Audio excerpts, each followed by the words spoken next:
Today marks 60 years since Martin Luther King Jr.'s I Have a Dream speech. On August 28, 1963, Dr. King delivered that speech to a crowd on the steps of the Lincoln Memorial for the March on Washington. Well, over the weekend, people marked that historic day with a rally at the same spot, joined by civil rights leaders as well as Dr. King's son. Dad would probably say, now is the time. We must preserve, protect, and expand democracy. We must ensure that voting rights is protected for all people. We must ensure that our women and children are treated fairly. We must end gun violence. And then, maybe one day we will be a great nation. And someone who heard those words firsthand, a Coloradan, Diane Briscoe McKenzie, joining us this morning. Talk a little bit more about her experience. Good morning, Diane. Good morning, Jordan. How are you? I'm well. I thank you very much for being with us early. I know you just traveled back yesterday, so kind of exhausted, I can imagine. Yes, and my flight was canceled, so I got in last night at midnight. Oh my, okay, well then really we appreciate you being here this morning. Diane, okay. we were talking a little bit about your experience there in Washington. Your mother was actually there 60 years ago. You weren't allowed to go, so you were able to go this time, and you said it's kind of in her honor as well. Yes, when I was 13, she did not allow me to go, and I didn't know why. So when she was in her 80s, in her 80 years of living, I said, why didn't you let me go? And she said, because there were rumors there might be violence, and I didn't want to take a child into that kind of a situation. So I decided I was going to go this year in honor of her. And what was that like? It was thrilling. It was exciting. It was very hot and exhausting, a lot of walking. A lot of sitting in the sun, a lot of talking to different people. I made a point to go around and talk to people, and there were people there from every ethnicity you can imagine. That's what meant a lot to me also, is that it was about everyone.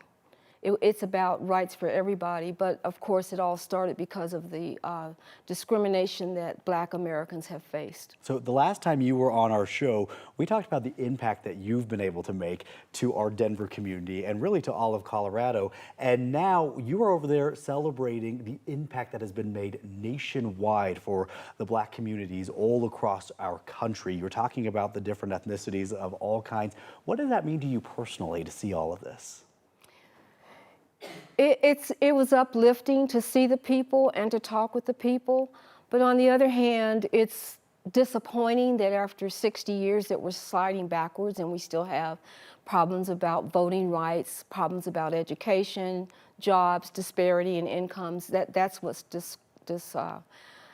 disheartening. Were those big conversations that a lot of people were having there in Washington while you were there? There were a lot of signs being carried about these different issues, about voting, about education. There were educators there, there were NAACP, all kinds of organizations were represented, and there were all kinds of signs for the different issues that we're facing now in the United States. Right. It feels like that was a big message from Dr. King's family, at least, especially while at the same time we had the march, we saw what happened in Florida where 3 Black people were killed inside a Dollar General store there. Was that also a topic of conversation that people were bringing up? That killing had not happened, and the marchers, we weren't aware of it until I went back to my hotel room, turned on the news, and there I saw it.